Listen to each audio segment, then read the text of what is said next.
10वें सिद्धि स्थान के 10वें अध्याय का यह तीसरा व्याख्यान, अंतिम 10वें अध्याय का यह अंतिम ही व्याख्यान है। इसके पहले 32वें श्लोक तक की व्याख्या हो चुकी है। 32वें श्लोक के बाद 33वें श्लोक से आगे बढ़ते हैं। कालंगतक कांडेक्षुर दर्भपोट गलेक्षुभि दाहघ्नः सवृक्षीरो द्वितीयश्च उत्परादिभिः। आचार्य इस 33वें श्लोक में दाह सामक बस्तियों की चर्चा कर रहे हैं। कालंगतक का समर्थ को कहते हैं। कांडेक्षु मतलब बड़ी ईख, डाभ, पोटागल। पोटागल आप देखे हैं लेकिन शब्द समझ में नहीं आएगा। धान के खेतों में जिसमें पानी लग जाता है, पीले पीले रंग के एक लेड़ई करके पौधानुमा, जलीय पौधानुमा उगता है, उसको लेड़ई कहते हैं। उसी को कह रहे हैं पोटागल। ईख, इनके क्वाथ में दूध और घृत मिलाकर दी गई बस्ती दाह सामक होती है।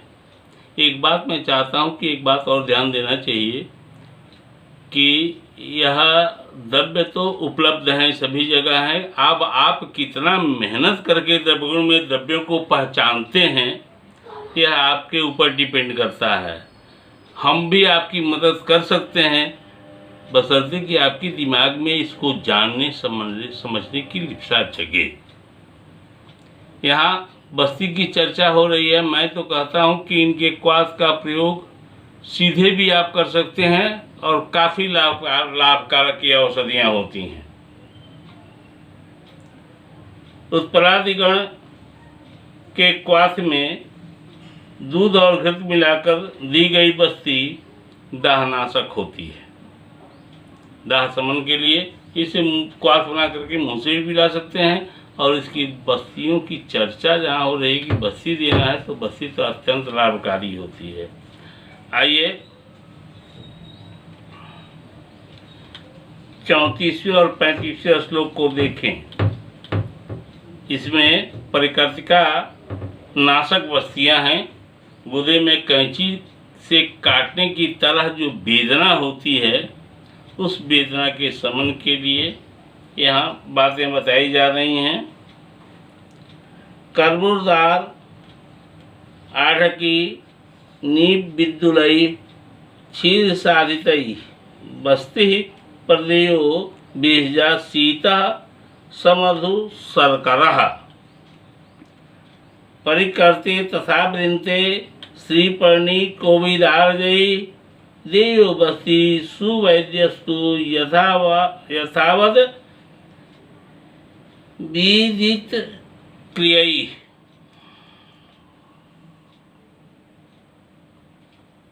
अर्थात काचनार की छाल, कोविदार, अरहर की पत्ती, कदम्ब की छाल और बेंत के कल्क से विधि पूर्वक सिद्ध किए हुए दूध में मधु और चीनी मिलाकर यह बस्ती देनी चाहिए। दूसरा, गम्हार और कांचनार के वृंत के कल्क से सिद्ध किए हुए दूध में मधु और चीनी मिलाकर सद्वैद्यों द्वारा दी गई यह शीतल बस्ती परिकर्तिका रोग को नाश करती है। आइए श्लोक 36 देखें। बस्ती सालमली वृंतानाम क्षीर सिद्धो घृतान्विता हितः प्रवाहणे तद्वेद उद्वेष्टनई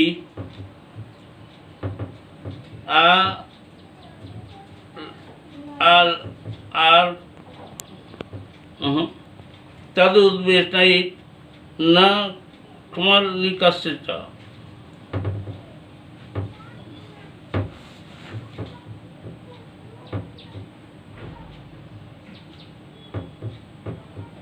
यह प्रवाहिका नाशक बस्तियां हैं। साल्मलिक अर्थ सेम्बल होता है।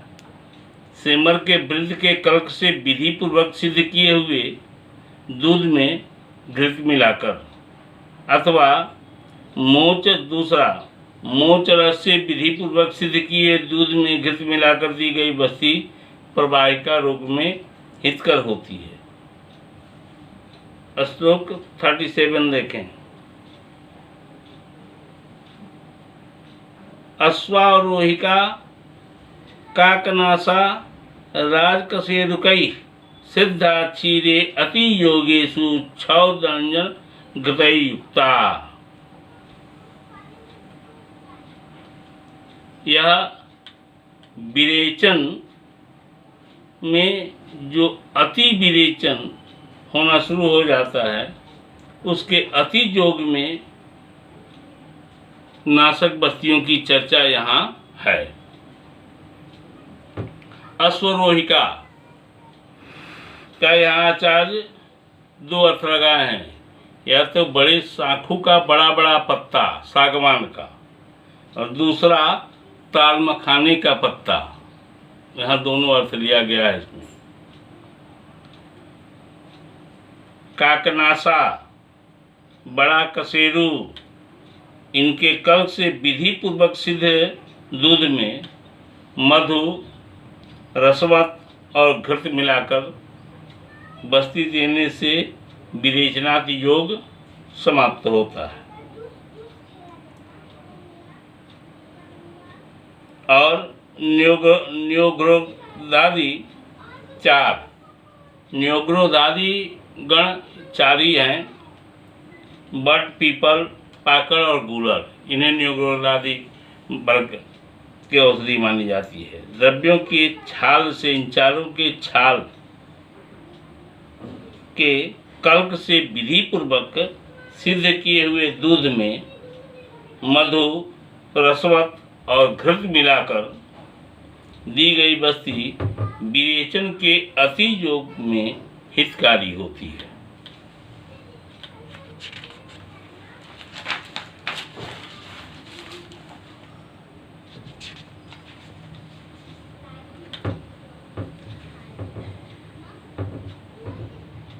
जीवादान नाशक बस्तियों की चर्चा यहाँ है 38वें श्लोक से लेकर के 42वें श्लोक तक। इसे सुने।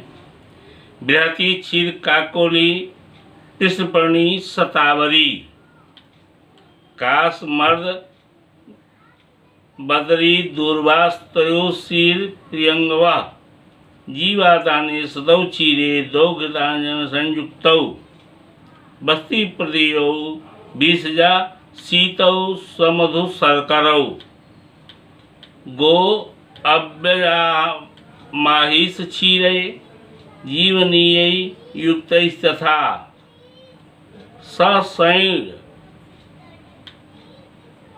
खरा दक्ष मार्जार महिष तव्य शोणितई सद्यस्कैर मृतैर बस्तिर जीवदाने प्रशस्यते मधु मधुक मधुक द्राक्षा दूर्वा कास्मर्द चंदनई तेनैव विधिना बस्तिर्देय सक्षौर शर्करा। अर्थात बड़ी कटेरी, क्षीर काकोड़ी, पिठीवन, सतावर, इनके और जीवनीय गण की 10 औषधियाँ, जिसमें से एक क्षीर को काकोड़ी पहले ही बोल चुके हैं हम, 9 और औषधियों से बने हुए कल्क से गाय, भेड़ और बकरी, भैंस के दूध को विधिवत पकाकर उसमें ध्यान से सुनिएगा इसे। उसमें खरहा साइन आया, खरहा, मुर्गा, मृग, मार्जार आया बिल्ली, भैंस, भेड़ और बकरी के ताजे रक्त मिला करके बस्ती का क्वाथ रक्त तैयार कीजिए और उसमें वो सामने कटे और उसके ताजे रक्त उसमें मिलाएं। फिर उसे उसके साथ मंथित करना है, मथना है। तब उसमें प्रक्षेप डालना है, उसमें घृत, रसवंत, मधु और चीनी मिलाकर ये 2 बस्तियां जीवादान अर्थात अधिक शोधन से जीव रक्त के निकलने पर चिकित्सक को प्रयोग में लानी चाहिए। ध्यान से सुनिए, इसको तो आप समझ लिए होंगे, इसलिए कि जीवादान की चर्चा पीछे हुई है। कभी कभी अधिक शोधन बस्तियों के चलते विरेचन होते होते पखाने के रास्ते से रक्त निकलने लगता है। ऐसी अवस्था में रक्त जब निकले तो रक्त की रोकने की व्यवस्थाएं, चाहे वह अर्वाचीन हो या प्राचीन हो, प्रायः फेल होती हैं। और जहां आपको लगे कि अब यहाँ के बाद हमारा कोई चारा नहीं चलता, तो यहाँ यह जीवादान की बस्ती देनी चाहिए और उससे बड़ा लाभ होता है।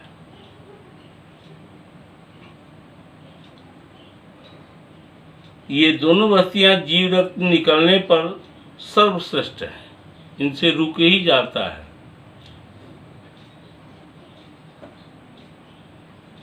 तीसरा, महुआ, मुलेठी, मुनक्का,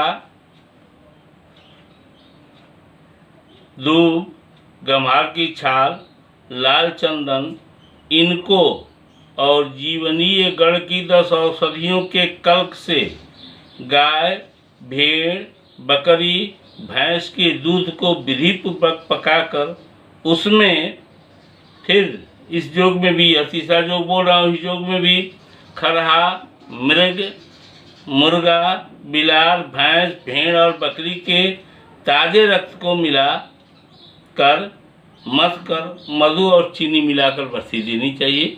इससे भी जीवादान में फायदा होता है और रक्त निकलना बंद हो जाता है। श्लोक 43 देखें।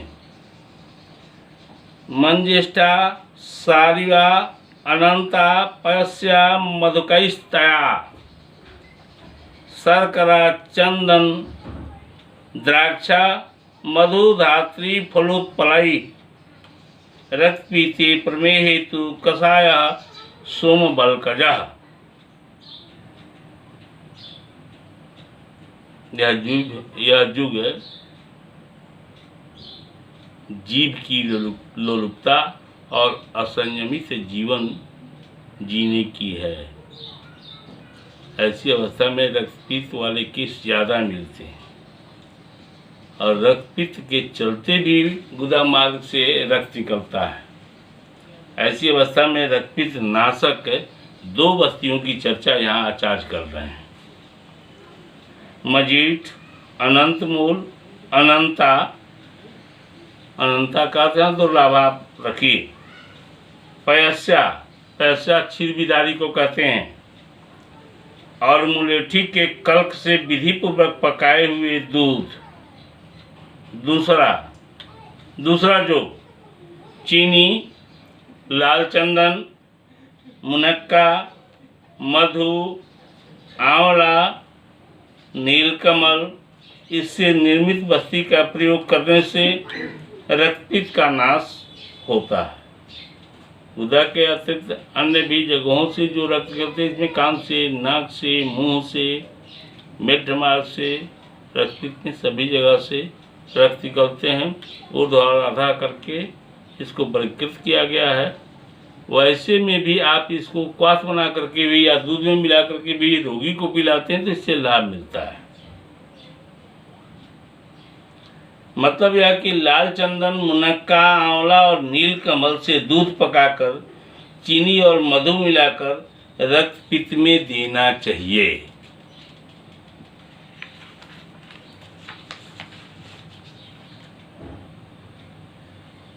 प्रमेह बस्ती तेनैव विधिना बस्तया शब्द यहाँ देखो, फिर यह लिख रहे हैं रक्तपीते 43वां श्लोक के आधे श्लोक में इन्होंने लिखा कि रक्तपीते प्रमेहेतु कषायः सोमबलकजः, अर्थात यह प्रमेह के लिए बस्ती हो गई। सोमबलकल का अर्थ है बिट खदीर। बीट खदीर के क्वाथ से निर्मित बस्तियां प्रमेह में प्रयोग करना चाहिए। आइए 44 और 45 श्लोक देखते हैं। इस अध्याय का यह विषयगत अंतिम श्लोक है, ध्यान दें इस पे। गुल्म अतिसारोदावर्त स्तंभ संकुचितादिषु सर्वांग एकांग रोगेषु रोगेषु बंधियेषु च यथा स्वैर औषधि सिद्धान बस्तिन दद्याद विचक्षणः पूर्वोक्तेन विधानेन कुर्वन् योगान पृथक विधान। आचार्य कह रहे हैं कि बुद्धिमान चिकित्सक को चाहिए कि गुल्म, अतिसार, उदावर्त, स्तंभ, संकोच आदि रोगों में तथा सर्वांग रोग एवं एकांग रोग में, इसी प्रकार के अन्य रोगों में भी पहले बताई गई विधि के अनुसार अलग अलग बताई गई औषधियों द्वारा बस्तियों की कल्पना कर वात आदि दोषजन्य भिन्न भिन्न रोगनाशक औषधियों से बस्तियों की कल्पना कर उन रोगों में इनका प्रयोग करना चाहिए। अध्याय समाप्ति में आचार्य आपको बता रहे हैं कि इस अध्याय में मैंने आपको क्या क्या बताया।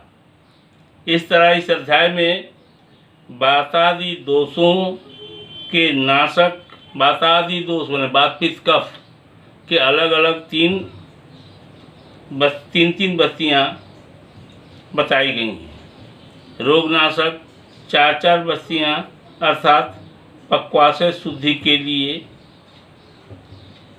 संग्राहिक 4 बस्ती, परिस्राव रोग में 2 बस्ती, दाह के लिए 2 बस्ती, प्रकृतिका नाशक 2 बस्ती, प्रवाहिका नाशक 2 बस्ती, अति योग नाशक 2 बस्ती, जीवादान में 3 बस्ती और रक्तपित्त नाशक 2 बस्ती, प्रमेह नाशक 1 बस्ती, कुल मिला जुला करके 17 बस्तियों का विधान यहाँ हुआ है।